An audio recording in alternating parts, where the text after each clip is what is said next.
Hey YouTube, thank you guys so much for joining me today. I'm going to be doing a little throwback of all the products I've been using up until this point and essentially giving you guys a rundown as to what I liked, what I didn't like, and also I'm just going to be talking about my hair. I have made some major changes in my hair routine and what I've been doing to take care of my hair, but for now I just want to run through some of these products and give you guys an insight. Hopefully you guys like it and it gives you guys some value to think about. So these I used a couple years ago. The brand is Curel, and they have this two line, which is the Rich Conditioner and the Tress Light Conditioner. There's a shampoo here too, but I couldn't find the bottle. Anyways, this is a good brand. What I didn't like about it was that it was stripping my hair, but what I do like about it is that it only has about 6 to 8 ingredients in each one. So it's very natural, it's very straightforward. Like as basic as shampoo can get, this is what you have. There's not really any smell or fragrance just because it's so basic, but you can always add your own essential oils or your own whatever mixes to this. But it's a good product. I just don't use it anymore because I find that over the years my hair routine has evolved and become more complex. This can't keep up with it, so it's pretty much a starter shampoo. Think of it like base 1 before you get to base 2, 3, and 4. So it's good. I like it, but just yeah. Next thing, Shea Moisture. So I have 2 here to show you. I've used a couple of their product lines, but this is the retention shampoo. I don't know where the conditioner is. I have it somewhere. This stuff is really good, man. It's by far one of my favorite products I've used. Shea Moisture does a great job in incorporating organic, natural ingredients. As well, they know how to formulate it for people with type 3, type 4 hair, which is very difficult to take care of, especially if you don't know how to. So this shampoo product line does a great deal. For my hair, I have type 2 hair.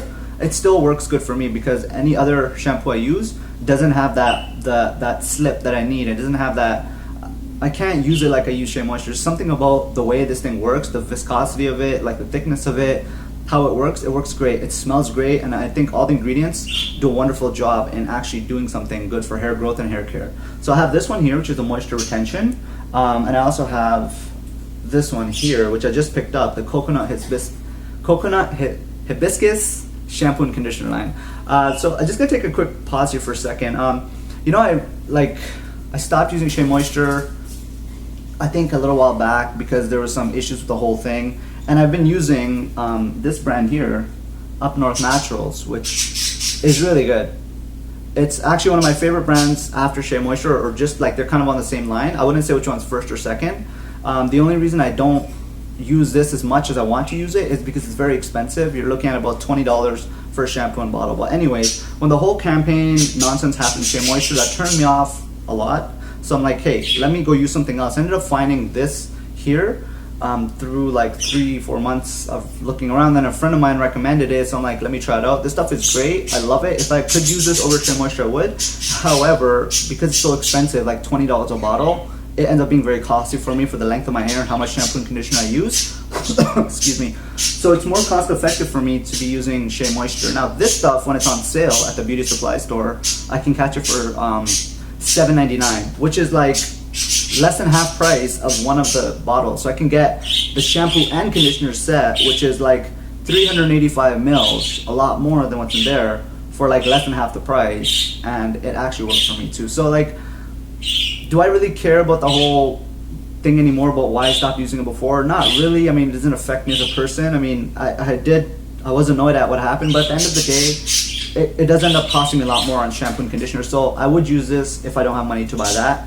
This stuff is awesome. I love Shea Moisture. Honestly, like their products are great. Regardless of whatever happened, it's a great brand. And this retention, the original one, I think I'm sure is the original one, is probably my favorite product so far that I've used. But anyways, I want to show you guys. So if you can and have not used Shea Moisture, read up on the brand and get it. Now, if you want something like locally sustained and you're in Canada, you want to support a family-owned business, then check out this brand, Up North Naturals. They have like 6 or 7 different product lines or products that you can get from their line, but all of them are really good stuff. And this stuff smells awesome too. Now, all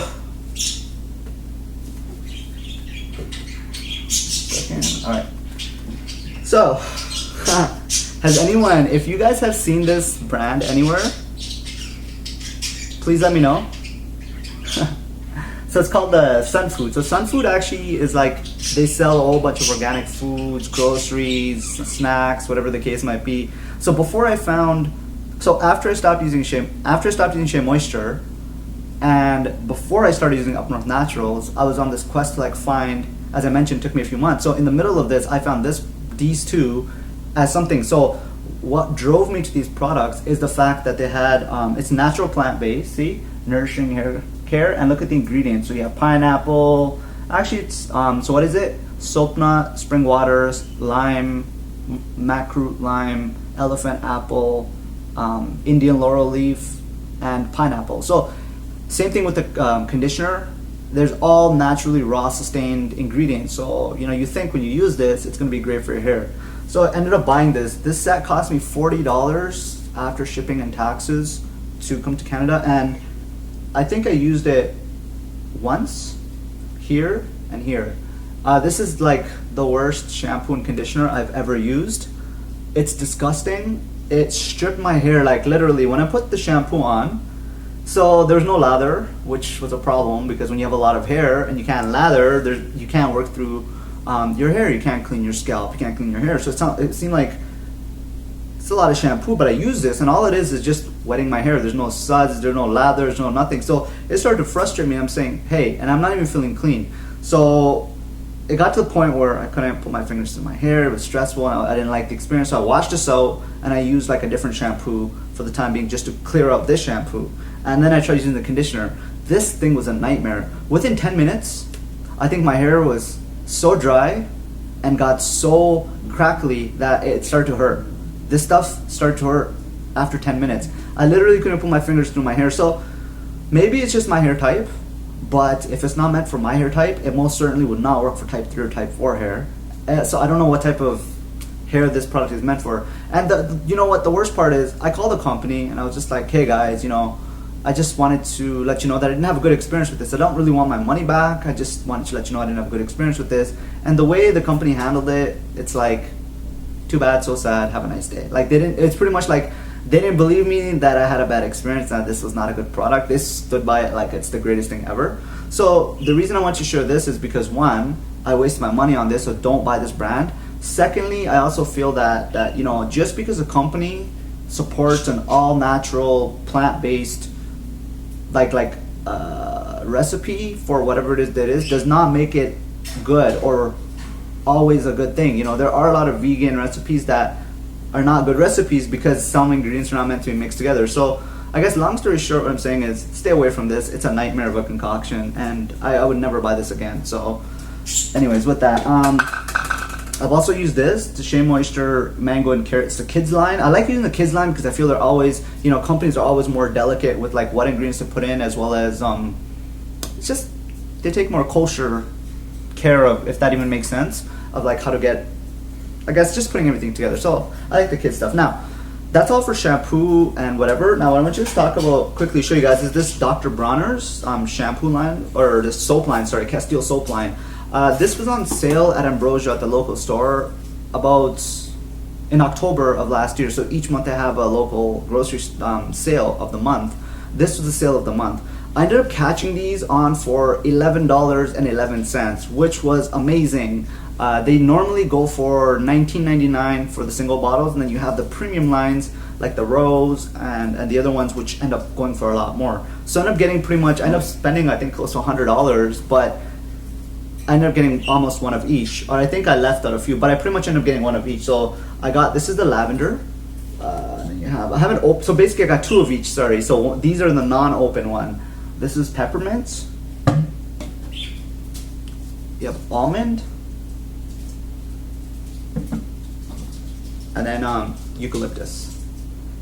I also have citrus. So there's a citrus one, as well as there's a rose one. I haven't tried the rose one yet. I'm sure it's gonna be great. The citrus one is good. I found it to be a little bit mild with that. Out of all of these though, my favorite one is the peppermint. This soap is really good. You can use it as a body wash. The peppermint one is really cool because it's the only one of the soaps that I've used on my body. After I use it, I start to get a really cooling effect, especially around the neck, around the back, and if you guys know what I'm talking about, if you ever use a soap or like anything that has a cooling effect after, that soap is really good because when you wash off, your body still has that minty cooling effect to it. So it's really nice in the summertime, or like if you ever come home from a long day of work or whatever the case might be, and you want to de-stress, and especially natural oils. All these are naturally derived. They have natural oils, so natural oils are therapeutic. They're very good for you, right? So anyways, I loved all of them. The almond one is great. The lavender is great. I found that I like the lavender one more for laundry. Or scrubbing, or like cleaning the tub, or cleaning this, whatever the case might be. I like using the peppermint one as like a body wash. Actually, all of them are good for body washes, but peppermint is good for, I think, best for me for body wash. The almond is great for body wash too. The eucalyptus is more something I would use for cleaning the floors. I find that it gives the house a very nice, warming, and just, it's good. It's good for the floors. And then the other ones I'm still kind of experimenting with it. But these are really good soaps.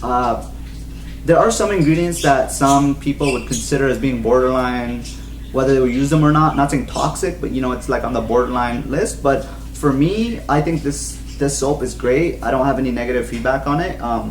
They're just a little bit expensive, but again, for the volume that you get, this is a liter. Like if I go to like a more expensive place like Fortino's, they sell this in the smaller ones, which are like the 300 or the 2 something, and those are normally like $10 and $11. So just getting them for $20, it's a great price. Again, I've been using these since October of last year. We are now in April, so you can tell that many months have passed by and I'm still using them. And what's great about these is that they're so concentrated, so anytime you use them, you always dilute them with water. You never want to use them straight. Like if you're washing with a rag, you can squirt a few drops on the rag, but what I like to do is I have a hand pump or like a soap dispenser, so I actually mix different flavors and scents together so that I can make my own body wash, and then so that way I don't have to squirt out of the bottle. You know, you just have a easy dispenser where you can just pump and get it on a rag, get a nice foam going on, and it's good to go. So that's essentially for those. So yeah, if you guys can, pick up Dr. Bronner's if you haven't tried them. The peppermint is my favorite. I think I'm gonna like the rose too. Again, they're all good. I just love peppermint in general, like even with toothpaste, with anything else too. So candy, you know, just that's my favorite mint. There's other ones too, spearmint, you know, green mint, there's cool mint, winter mint, like there's different flavors of different, but peppermint for me is the mint. Anyways, so that's all for the hair products here. There's a few I missed, like Himalaya Organique, and any others I missed, I'll put them in the comments. But for the most part, these are the products I've been using over the 6 years.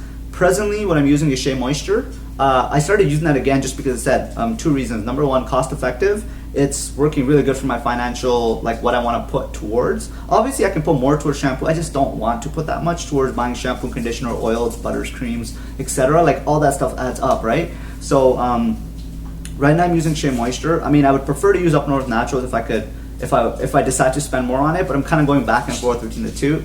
So if anyone's wondering, Shea Moisture, I use the orange original line, and then I have the Hibiscus coconut one, which I'm going to be trying out. I think I've used that before too, but because it was on sale for this month, that's why I got this one. Anyway, so let me just quickly talk about my hair, and then we'll call it from there, because I see that I'm getting to like 13 minutes now. I've got a little timer thing on this. All right, I have stopped using all heavy oiling techniques for my hair. I pretty much stopped doing all heavy oiling from New Year. The reason for this, I'm just going to say this I guess for the last time, is heavy oiling and not keeping up with the maintenance of heavy oiling can cause your scalp and your hair to go from good to bad very fast, right? Because when you're heavy oiling, you're applying a large amount of hair products, large amount of oils, and you're basically putting a lot of weight on your scalp and your hair to make sure that you're basically giving it what it needs. So it's almost like, I guess when you're working out to be a Mr. Olympian, or you're working out to be an athlete or a trainer, the harder you work, the more committed you are to your routine, the more effective you are at taking the right supplements, nutrients, vitamins, and exercises, and you know, the better you'll get at a faster rate. So that's kind of like how I look at heavy oiling. I feel like it's the most intense workout regime for your hair, but you have to take care and you have to keep on top of the routine. And that was my problem, is I didn't end up keeping on top of my routine. So like I would have to essentially cleanse my hair or co-wash it, or like wash it or do something every week, which I wasn't doing. So there are times that I'd go 3 weeks without even touching my hair just because I was busy with work. I didn't want to deal with it. And you can understand that 3 weeks of not touching your hair with all those products can build up and cause a lot of buildup. So what happened is over time I started to get buildup, lots and lots of buildup, to the point where I was literally caking product off my scalp with my nails. And that was a red flag for me. On top of that, I started to have issues with dandruff. I started to scratch more. And I know it was self-inflicted because I was not taking the time to basically do the whole long hair care thing and with a routine. So then it comes down to, okay, what do I do now? Now, I'm not bashing the long hair or like the heavy oiling in any way. I love heavy oiling. I just think if I'm at a different point in my life where I can actually like have the time to commit to my hair that I want to, then I would go back to. But for now, I'm keeping it simple. So what I basically do is I wash my hair now once every 2 weeks, which means every 2 weeks I'll wash it. I only use coconut oil, argan oil, and jojoba oil, just the very light oils for my scalp. For my actual hair, I use a very small amount of castor oil. So basically I'll use a carrier method of 1:4 ratio for coconut to castor oil, and then that's what I'll use for my actual hair.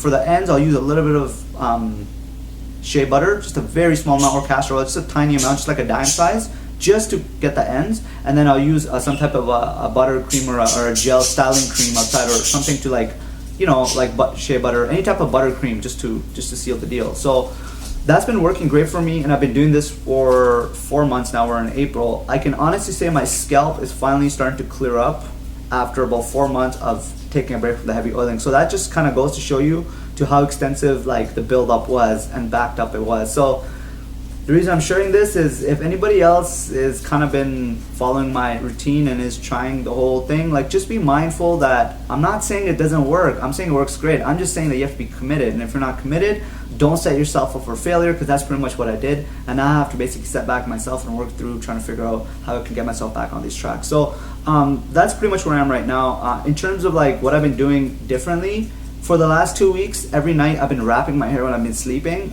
and it has done a tremendous difference in like keeping the flyaways down, keeping it nice, and keeping it detangled. Like the great thing was, if I wrap my hair like every night when I sleep, Monday through Friday, and then Friday night, even if I don't comb my hair the whole week, right, I just keep it in a wrap, like at night when I sleep in a bun. Friday, if I comb my hair, there's like 1 or 2 hairs that come out. If I comb every day after, virtually no hair comes out, which is a great sign. Like when you're combing your hair and you don't have any dead hairs falling out, that goes to show you that pretty much, everything on the scalp is pretty much alive and living. So I'm happy about that.